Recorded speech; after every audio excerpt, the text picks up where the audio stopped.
Hey fam, so you're welcome again to another episode of Keeping Up with Peace. And I really must appreciate you people. I really must appreciate you guys. You guys have been nothing but supportive. Thank you for watching my video. Thank you for commenting on it. So much love, so much love, so much love.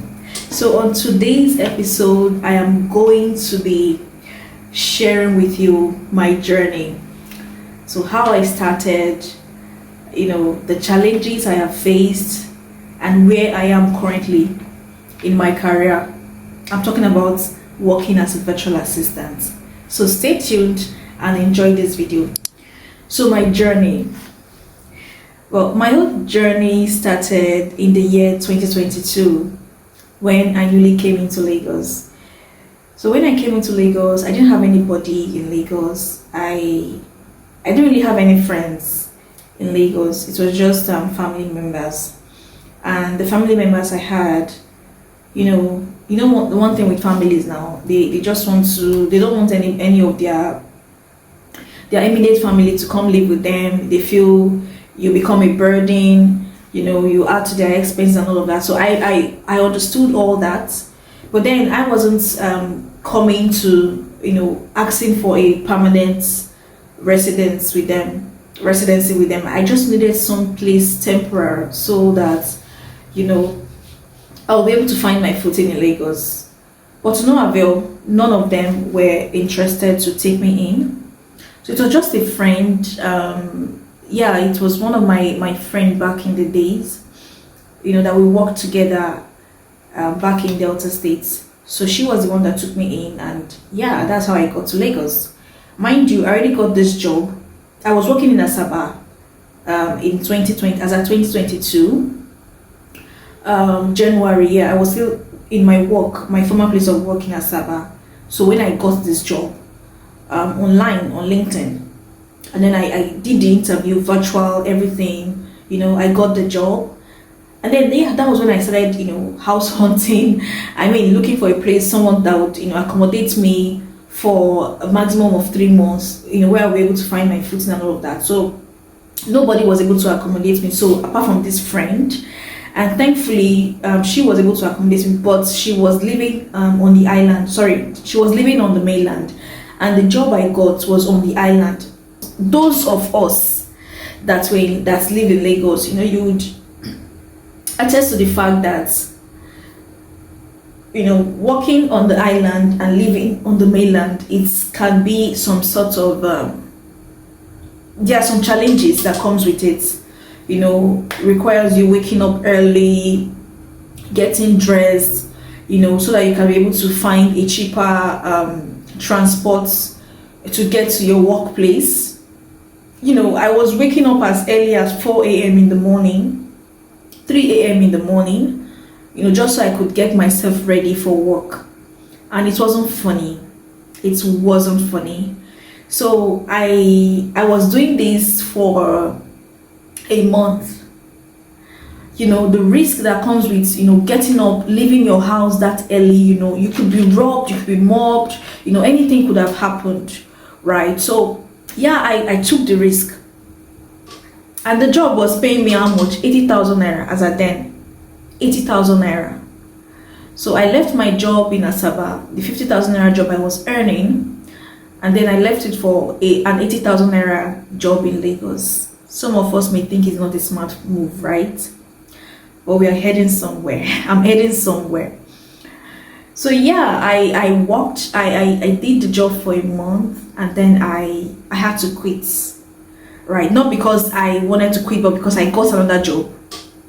I got another job on LinkedIn, and it's also a full-time on-site job, and it was on the mainland.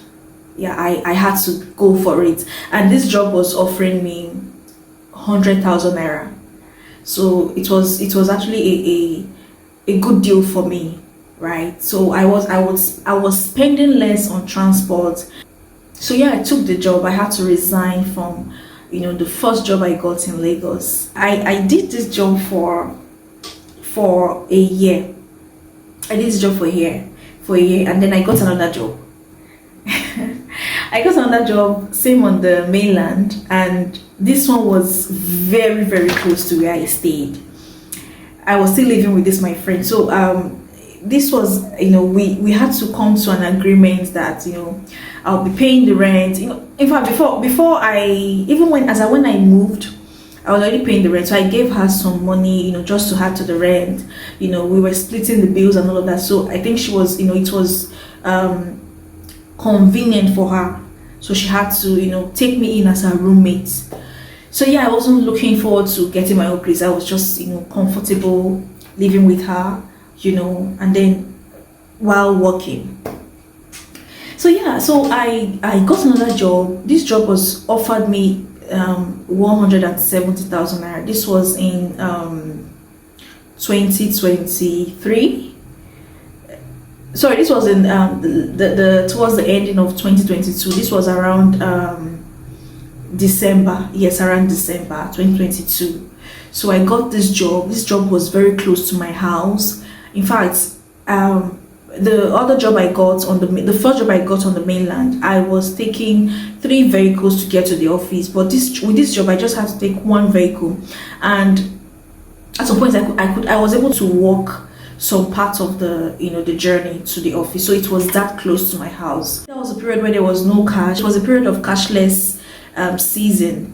So yeah, it was actually favorable to me because even though there was a limited transportation, it didn't really affect me because my workplace was not far from where I stayed. So yeah, I did this job, and this is where the fun part starts. This is where my journey as a remote worker started. So yeah, I got a job. While I was on this job, I got my first remote job. Yay! So I got my first remote job, and as an administrative manager for a telehealth company that was based in the US.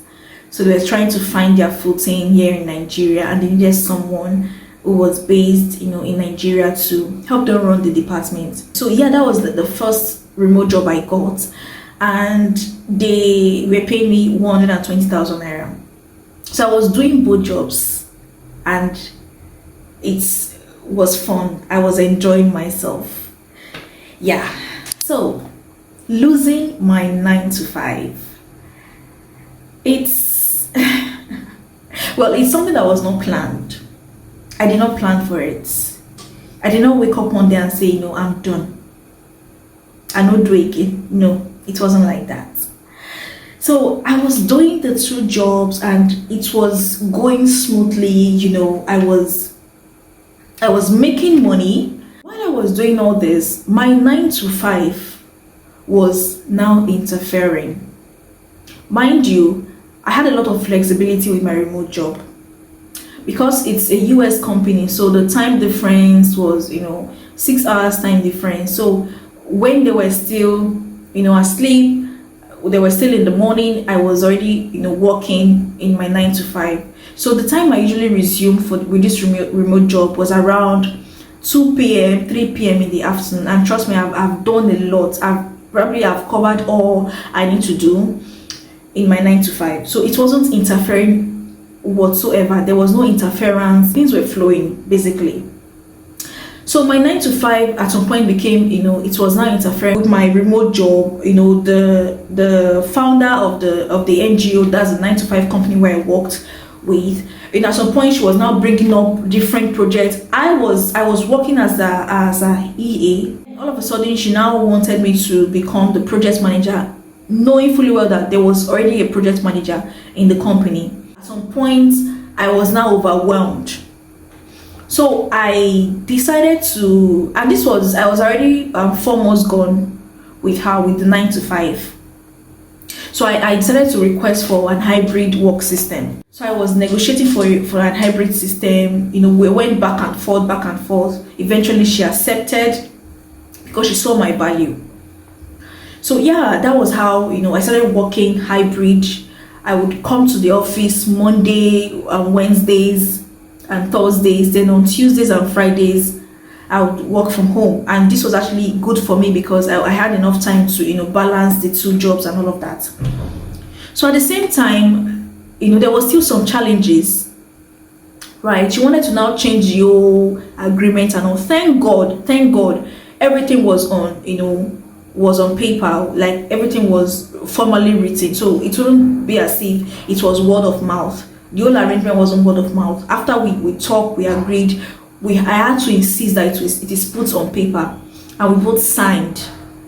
So she wanted to go back on the agreement that we had. She wanted to change the whole thing, which I did not allow, because come on, you signed an agreement. We signed, there was an addendum to the initial contract that we had, which permits me to work remotely at certain days of the week. So why are you going back to it? So that was the saving factor for me. That was the only thing that saved me. If not, she would have reversed my hybrid work system back to fully on site. So it was a lot of back and forth here and there, necessary workload, and it was now becoming a stress. It was now a threat to my remote job. My remote job was now suffering. So that was when I had to call it quits. I had to quit the 9 to 5 job to focus on my fully remote job that was paying me 150,000 naira. So I didn't mind to go back, as in to step down a bit. I just needed my sanity at that point. The challenges so far working remotely. So after I dropped the 9 to 5 and focused on my remote job, shortly after I got another remote job, same on LinkedIn, and this was for a customer support lead for a fintech company. The job was paying me 200,000 naira.